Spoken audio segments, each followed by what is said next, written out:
Thank you for joining us today. My name is Erin Stafford. I am head of the CMBS group for DBRS Morningstar. And today we have two topics that we'd like to cover. And one of them is a recent piece that we're going to put out. You should see it coming out today. And that surrounds bank branches and recent closures there. So we have joining me today to talk about that is John McAree from our Financial Institutions Group. And then we also have recently launched this morning our 2021 Canadian CMBS Outlook. So I'll be handing that off to Steve Jelinek to walk you through what our outlook is for 2021. So why don't we get started with bank branches and commercial real estate. So as I mentioned, John is joining me from our Financial Institutions Group. And one of the things that we've been noticing in the news lately is just more and more banks announcing closures and what that really does to commercial real estate in terms of increasing additional vacancies. And it, really in addition to the retailers that have already filed bankruptcy that we're seeing in the marketplace. So putting a lot more potential square footage for releasing on that space. So we wanted to just touch base with John a little bit on that in terms of, is this something that we can expect to see going forward? So John, you've covered banks for quite some time. Can you comment on the primary reasons that we're seeing these closures? Sure. Bank branches peaked in 2012. Pre the financial crisis, banks were opening a lot of branches. But since that time, digital adoption has increased, and a lot of transactions that were happening in branches have now gone online or mobile.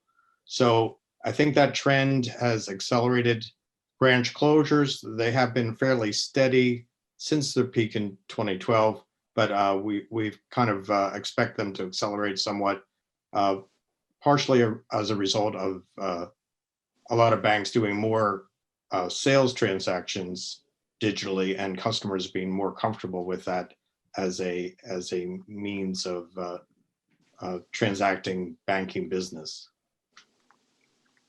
And how is this different than maybe what we experienced in 2008, 2009 with the Great Financial Crisis? Like, is the pandemic really pushing a lot of this forward?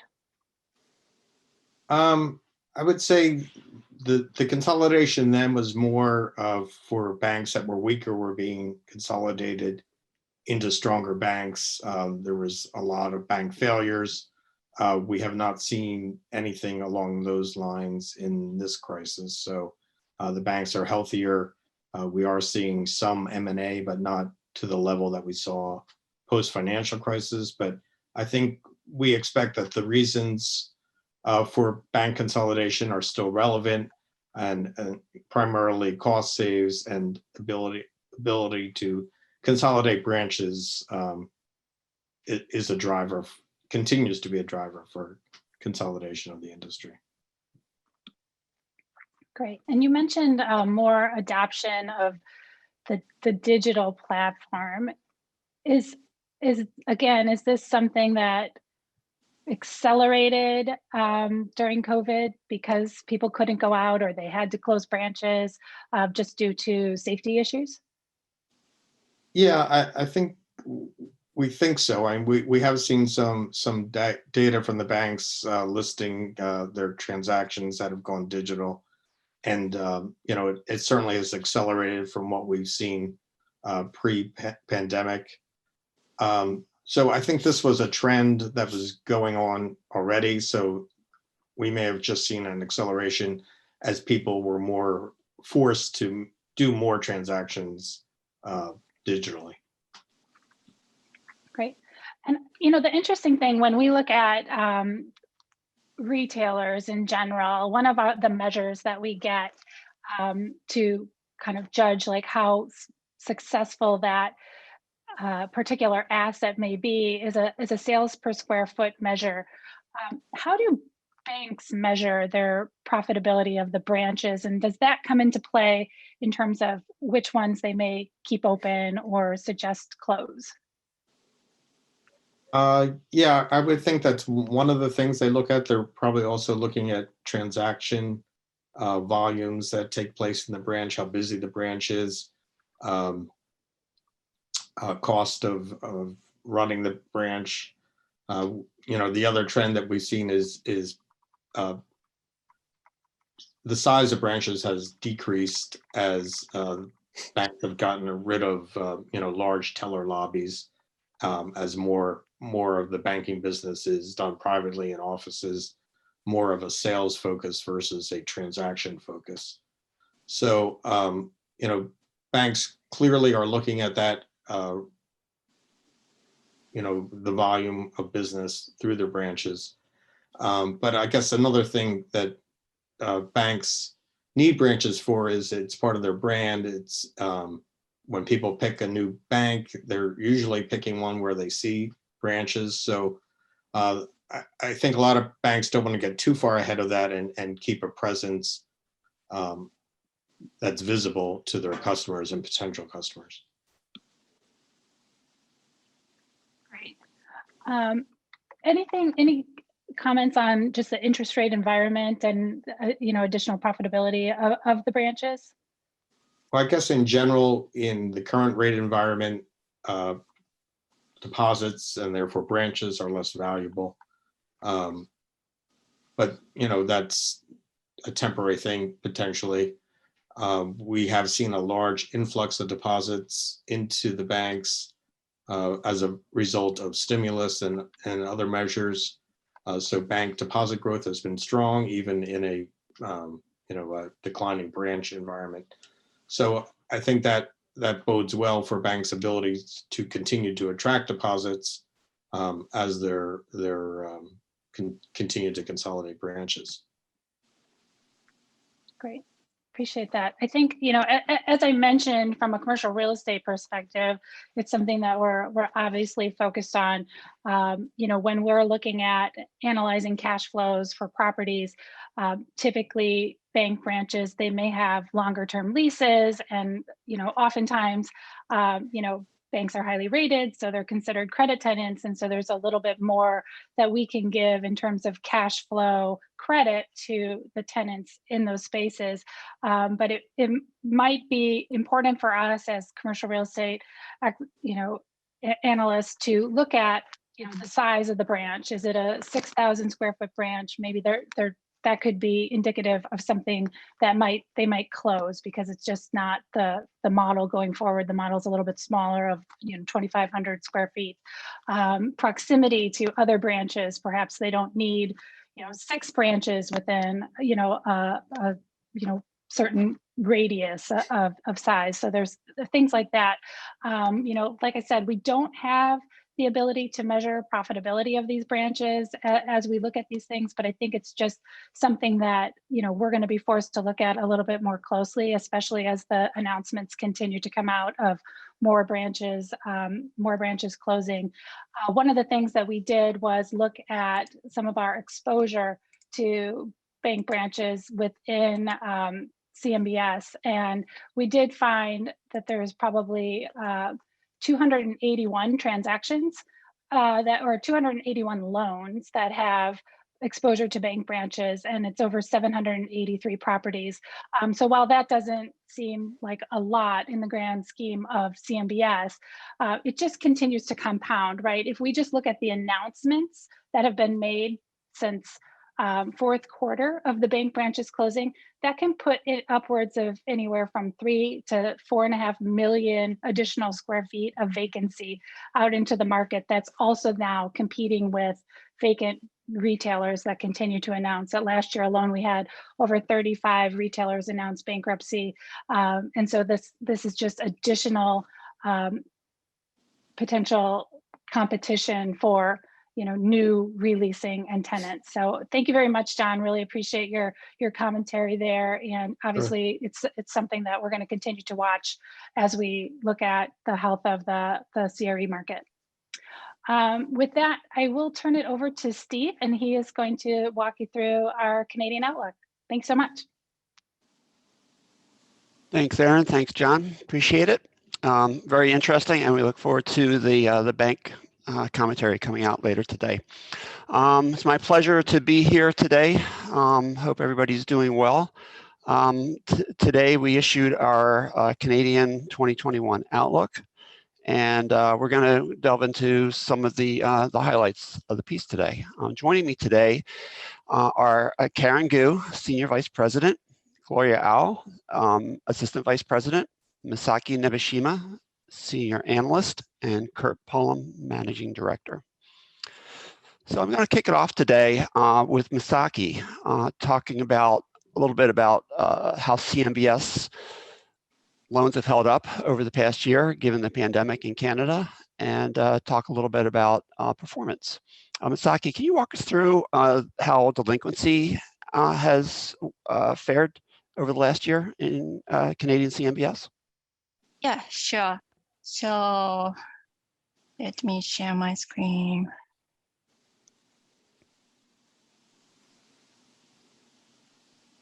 Yeah, so this is the chart for historical delinquency rate and special service rate. So as you can see in this chart, Canadian CMBS delinquency rate have consistently remained well below those of US CMBS. And with the coronavirus outbreak, the Canadian CMBS market recorded its highest historical delinquency rate in May 2020 at 3.7%. And however, the rate was much lower than that of US, which was above 8%. And the Canadian rate recovered quickly to the pre-pandemic levels. And in December 2020, the Canadian rate was 0.8%, while the rate for the US was still high at 7.3%. And as of December 2020, there are 5 loans that were delinquent or specially serviced. 4 of them are secured by office properties and office properties in Calgary, Alberta, and the other loan is secured by unanchored retail in Manitoba. Yeah, so it really paints a strong picture for Canadian CMBS, seeing how quickly the delinquency rate recovered, and how, and even comparing its peak to the US peak, was substantially lower. So that's really good. What about repayment rate and losses in terms of maturity payoffs? What did we find out there? Yes, so the overall the repayment rate has historically been high in Canadian CMBS. The overall rate was 87%. The successful repayment rate for the loans scheduled to mature in 2020 was 77%, which was higher than 2018 and 2019. Also, the loss severity is very low in Canadian CMBS, with a historical average loss severity of 16%. There are only 2 new losses reported in 2020. That's, again, that's minuscule compared to the US, so that's really good performance. What about, what do we see in terms of upcoming maturities, in terms of volume? Yeah. So in terms of maturity, the maturity volume is expected to be low for the next few years. As of December 2020, there were 58 outstanding loans with $392 million of debt that was scheduled to mature in 2021.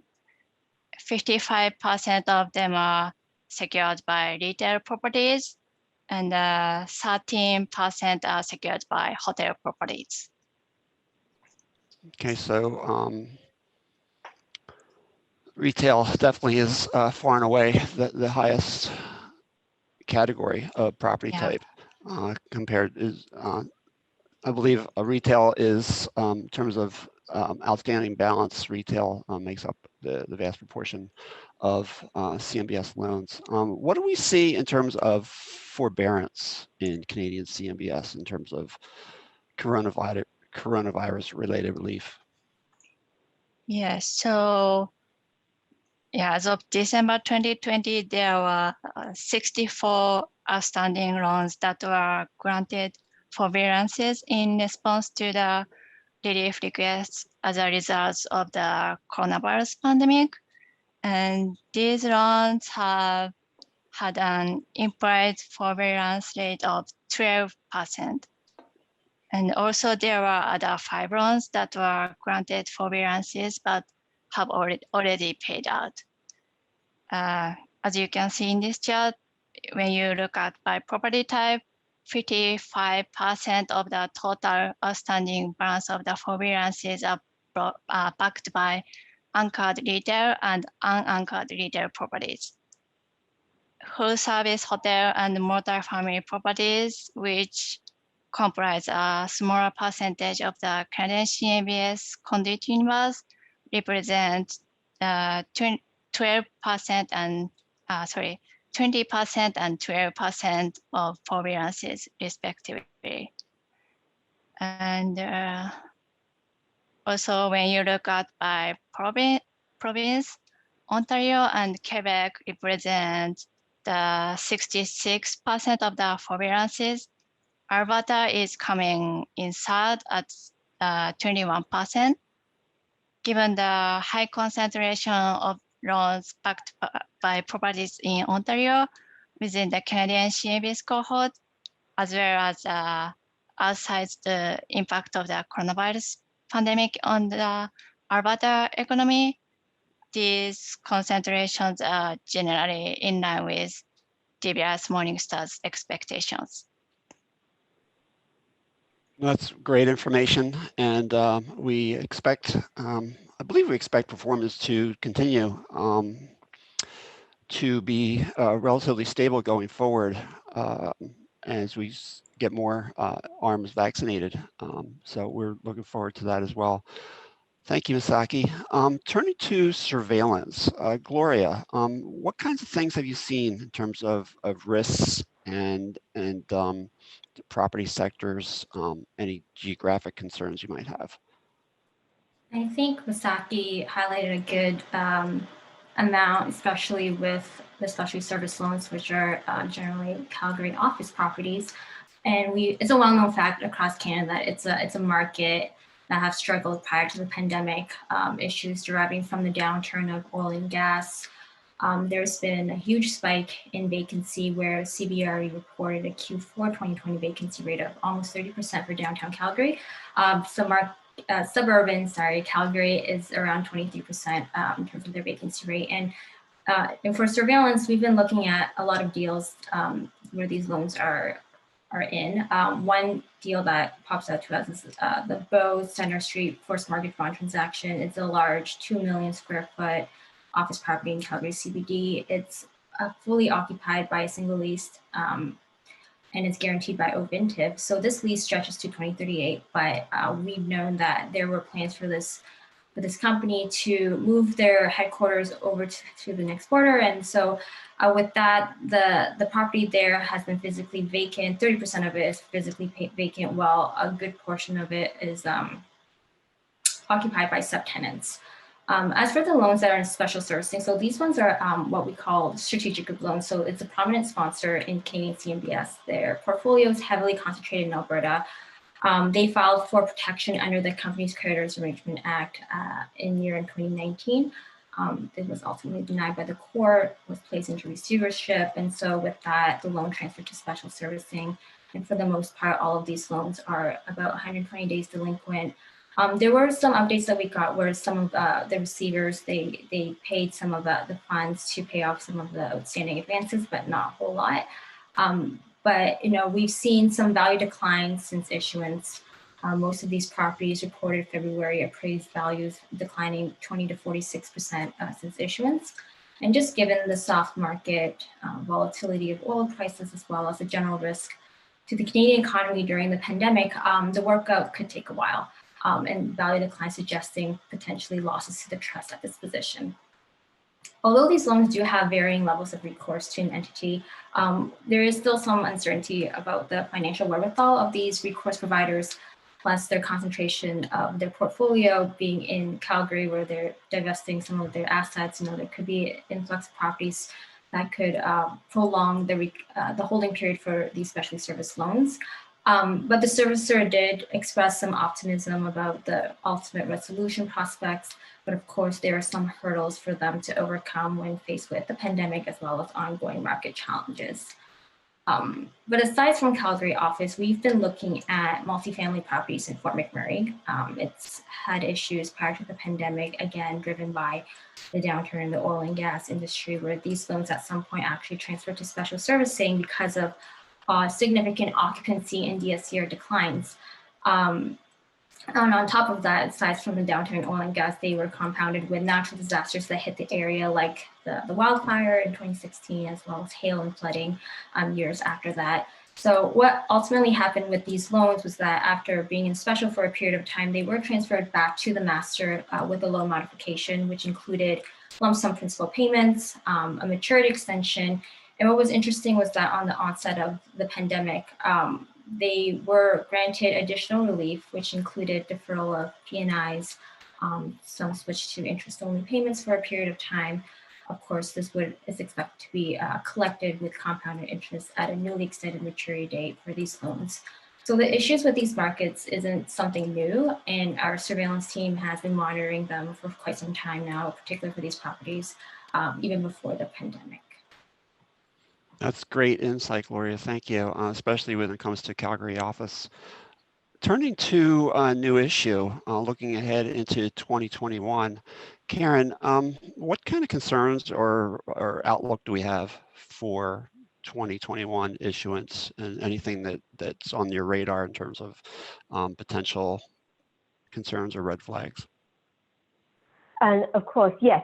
On the new issuance side, our biggest concern actually are those loans that were originated before the pandemic, but now being securitized, especially for the loans secured by property types that have been most negatively affected by the pandemic, such as hotels and retail properties. The challenges are, we don't know whether or not the current property cash flow can cover the debt service, and whether there will be debt service reserve in place to carry this property through the rest of the pandemic period if the cash flow is not adequate. And we also don't know what the value declined, how much the value declined. We don't know if we would have a new updated appraisal report, and what would be the current loan-to-value ratio. So that probably increases the leverage of these loans if we securitize in this year. And our second concern, of course, Gloria already mentioned, is Calgary office market. And it still remains the most challenging market in Canada because it's heavy reliance on the weakened oil and gas industry. We all know since 2014, the concrete office market has experienced prolonged stress, as evidenced by significant vacancy and the declining rental rates. And looking forward, the continued low oil price and also the economic recession caused by the pandemic, the Calgary office market is unlikely to recover to the pre-2014 level in the near term. But the good thing is that we haven't seen any new CMBS loans secured by Calgary office assets in the past few years, and we don't expect to see any this year. And our third concern seems to be loosened standards in lending practice. We noted from recent transactions that increased number of loans have non-recourse carry-out guarantee solely from a single asset borrowing entity without any additional indemnity from individuals or established corporations. This actually represents elevated probability of default and loss severity given default to these loans. And these are three major concerns we have going into 2021 for the new issuance. Great insight, Karen. Thank you very much. So one of the things we think about in research is trying to provide, context around what's going on in the market and trying to compare Canadian performance to U.S. performance. It's, if you look back over the past 10 years or so, Canadian CMBS performance has remained pretty strong and has gone through various economic shocks like the Great Recession, the 2014 global oil price decline, Fort McMurray wildfires. And while it's not immune from the fallout of the coronavirus, the Canadian CMBS has been more resistant to the pandemic's effects than the US. And I'd like to bring in Kurt now, talk a little bit about comparing US CMBS to Canadian CMBS and what makes Canadian CMBS attributes a little bit more limiting to any coronavirus fallout. Yeah, thanks, Steve. And I think some of the important things have been already touched upon regarding the differences between generally between US and Canadian CMBS. But I'll start with saying that the pandemic fallout, Canada reacted, their government reacted very similarly to the US government. So they had some pretty strong support programs in place for commercial real estate tenants in particular, and also the small business support program. And that seemed to have really buoyed the performance and kept things fairly stable so far within the fallout of the pandemic. I think, though, that one of the exceptions, again, similar to the US, would be lodging. And that certainly has been impacted even with any sort of government support. And then retail, which we know is still being impacted, just not from the pandemic, but also just from secular shift occurring to online shopping and delivery. And we've seen, I think the most, besides strain in some office properties to do with oil and gas, we're also seeing strain in Canada with some retail properties. The percentage of lodging in Canadian CMBS transactions is still really low and lower than even what you'd see historically in US CMBS, although the activity we're seeing so far in the beginning of the year in the US for conduit deals also, not surprisingly, has sub 10% lodging, if any. And those are assets that are, as we all know, extended stay is generally been the one aspect of lodging that's performed well during the pandemic.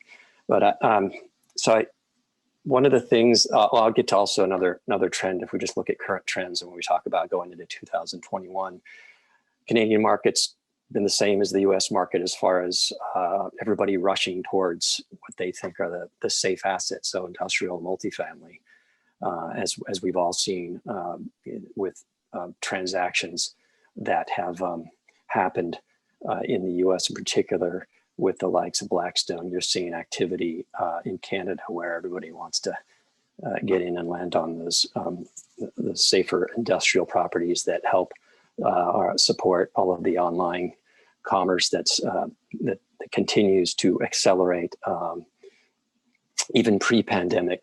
I wanted to quickly, I'm just going to bring up share my screen and show some of the, I'm taking these graphs and these slides from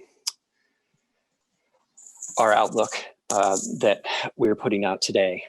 And I'll start with, and getting back to the stability of Canadian versus US performance on the property side. This gives you a good snapshot of that, right? Clearly, they're not in lockstep. You see the Great Recession, what it did to the US, but then you also see the energy-related type downturns that happened in Canada. However, Canada has you'd have to say remained somewhat more steady and stable and not gone negative.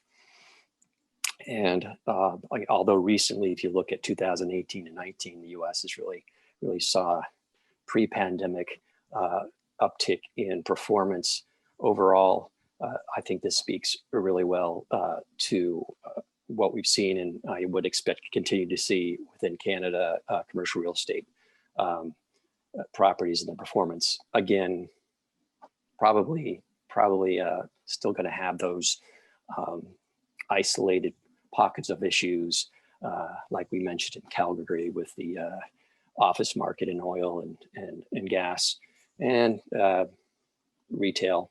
Probably some issues with retail that will continue. Let's keep. There we go. Okay, this is an interesting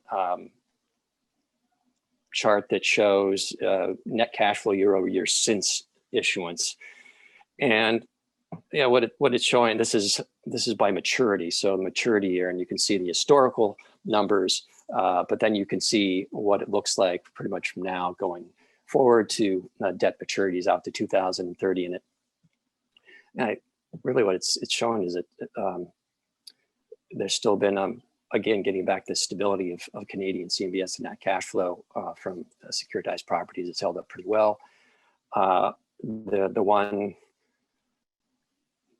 I guess, slight bit of concern would be the loans that are maturing 2029 to 2030, but they have a long runway, I think, to get back to will be a positive performance as we come out of the pandemic.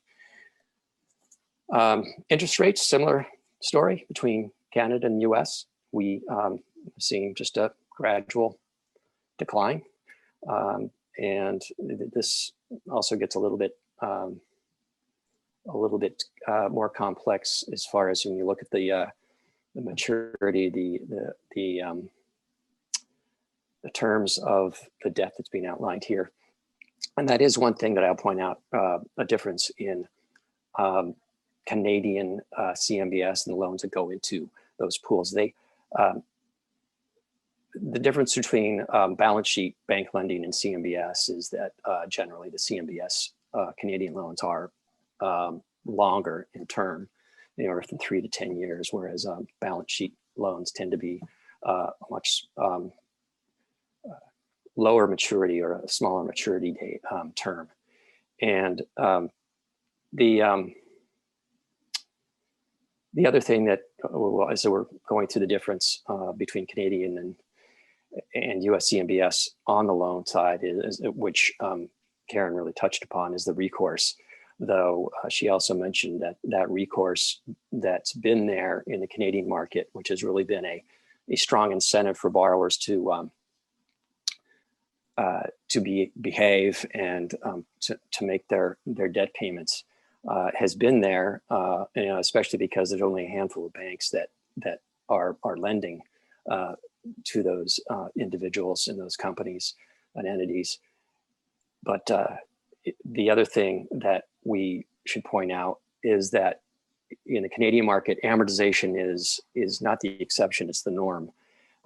So IO is very little, if not just non-existent within Canadian CMBS, which really, I think, proves to be provide a good cushion for downturns. And the Canadian loans, the CMBS loans, have also been, with the amortization, lower leverage, so 60, 70% with the high coverage, even with the amortization. And so this is just a snapshot of the difference in credit enhancement levels between US CMBS and Canadian CMBS. So as you can see, it's I guess the biggest contrast would be a AAA.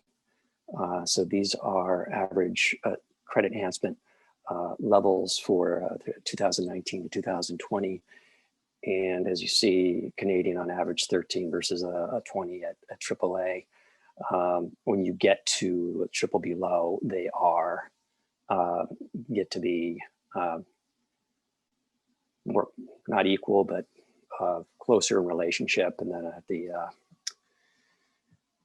B, which is obviously lower than the USB. I will say that I think the credit enhancement levels for Canada really do reflect the performance, though. For me, looking at Canadian CMBS performance and structure and everything else, they compare a lot to what we see in the US for Freddie Mac transactions, where Freddie Mac has lower credit enhancement levels, but they have historical loan performance data that is very exceptional.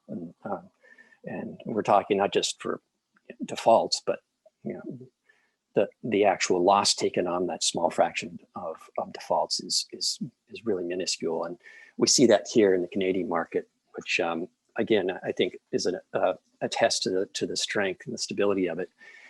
And so I'm going to tie the two together here. The credit enhancement levels, which you saw, it's yes, Canadian BBB low is 4.3.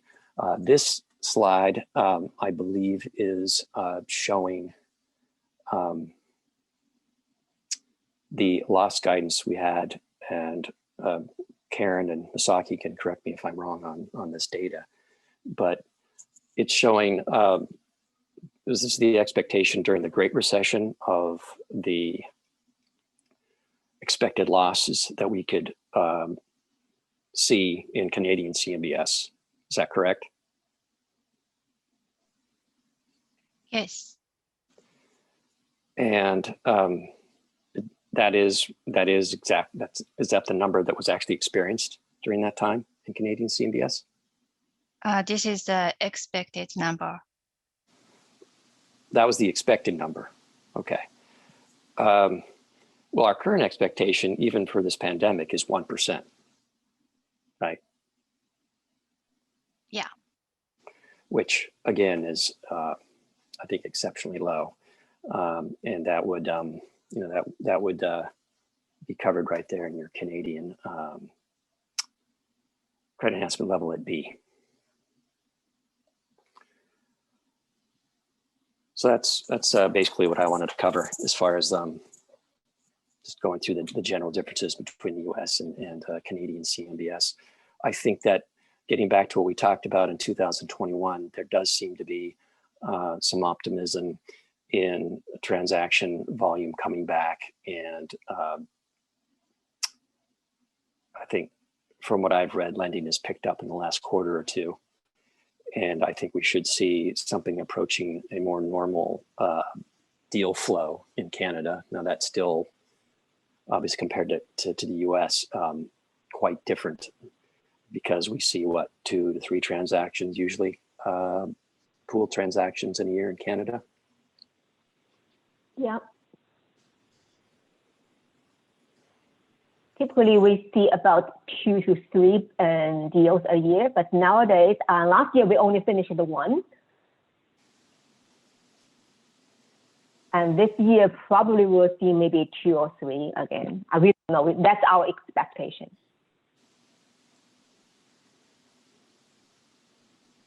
Great. Thanks, Kurt. And thanks for the input and the insight.